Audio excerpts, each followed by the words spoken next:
Isi ashimwe cyane nongeye kubasuhuza mu izina rya Yesu Kristo, amahoro y'Imana abe muri mwebwe. Nitwa Evangeliste Namuhanga Donat Gideon. Imana ibahe umugisha mu izina rya Yesu Kristo. Ndagira ngo tuganire ijambo ry'Imana rifite intego rivuga ngo igihe cyawe nikigera Imana izakunamura. Igihe cyawe nikigera Imana izakunamura. Impamvu utarunamuka mu bigeragezo, impamvu utarunamuka mu ntambaro urimo, impamvu utarunamuka mu ndwara ufite, mu burwayi umaranye igihe nikiragera. Ariko nashaka kuguhumuriza nkubwire ngo igihe nikigera Imana izakunamura. Reka dusome ijambo ry'Imana ritoya rigufiya dusanga mu gitabo cya Yobu, igice cya 42 umurongo waho wa 7. Bibiliya iravuze ngo nuko Uwiteka amaze kubwira Yobu ayo magambo, Uwiteka abwira Elifazi w'Umutemani ati, uburakari bwanjye burakubyukiye wowe na bagenzi bawe babiri, kuko mutavuze ibyanjye bitunganye nk'uko umugaragu wanjye Yobu yabigenzaga. Nuko rero mwishakire ibimasa 7 n'amapfizi y'intama 7, maze musange umugaragu wanjye Yobu, mumutambire igitambo cyoswa, kandi umugaragu wanjye Yobu abasabire, kuko ari we nemera, kugira ngo nabagenzereza nk'uko ubupfapfa bwanyu buri, kuko mutavuze ibyanjye bitunganye nk'uko umugaragu wanjye Yobu yagenje. Nuko Elifazi Umutemani na Biludadi w'Umushuhi na Zofari w'Umunamati baragenda, bagenza uko Uwiteka yabategetse, maze Uwiteka yemera Yobu. Haleluya! Maze Uwiteka yemera Yobu. Yobu asubizanya bagenzi be Uwiteka ati, aherako aramwunamura. Uwiteka aramwunamura, amukiza ibyago bye, amuha ibihwanye n'ibyo yari afite kabiri. Amen. Dusubiremo kuri umurongo wa 10, niho intego yacu Imana yashyize ku mutima wacu ushaka kugira ngo tuganireho iri. Iravuga ngo Yobu asabira bagenzi be, Uwiteka aherako aramwunamura, amukiza ibyago bye, amuha ibihwanye n'ibyo yari afite kabiri. Amen. Mwene data, nshuti yanjye, ndashaka kubwira ngo igihe cyo kugeragezwa kwawe hariho igihe byategekewe,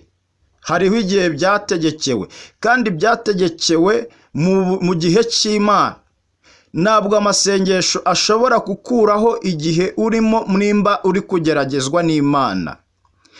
Amasengesho akuraho ibyo abadayimoni bubatse, ariko ntabwo ajya abasha gukuraho iby'Imana yemeye yuko bikubaho.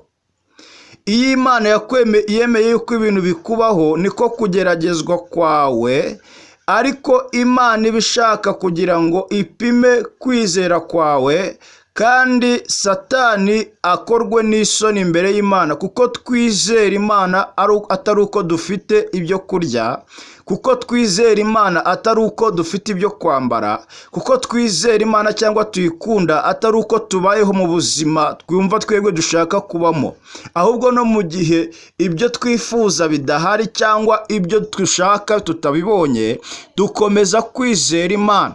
Satani yatanze raporo ngo dukunda Imana kubera ko dufite ibintu. Imana ijya yemera yuko Satani atugerageza, Imana ikaba ituretseho gato ariko ikaduhozaho ijisho ryayo, tukababara ariko ntidupfe, tugasonza ariko ntidupfe, tukabura akazi ariko ntituburare. Imana igakomeza kubana natwe mu bugingo bwacu, ubugingo bwacu bugahishukwanwa na Kristo mu Mana. Imana ikemera yuko tugeragezwa.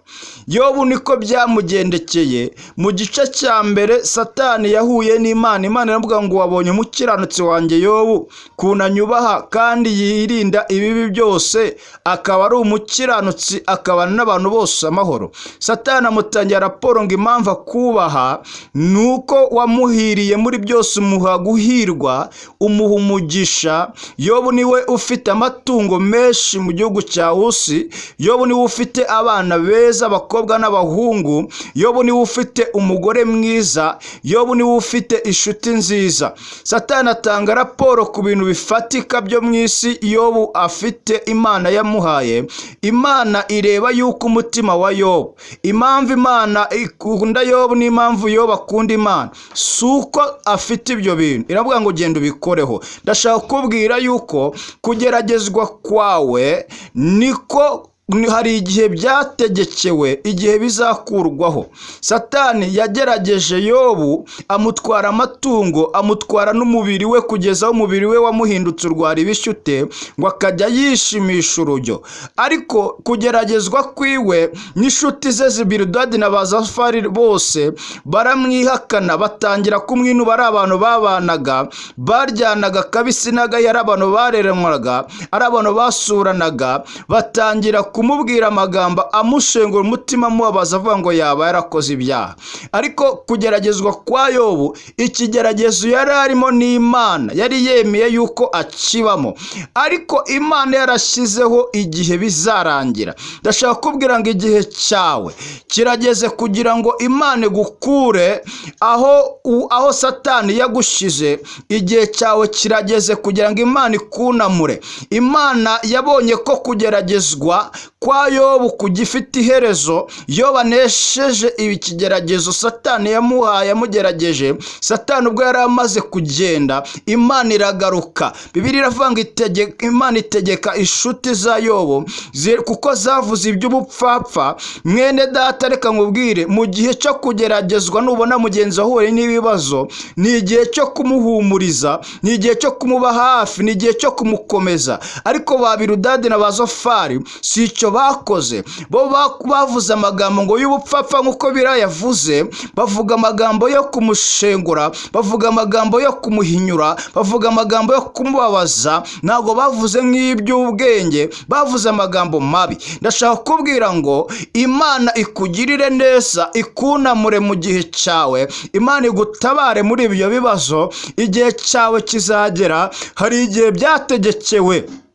Imana izakugirira neza, Yobu Imana yamugiriye neza, itegeka abanzi be bose, abamuvuze nabi. Iravuga ngo nimuzane amaturo mujye gutura Yobu, kuko mwavuze iby'ubupfapfa.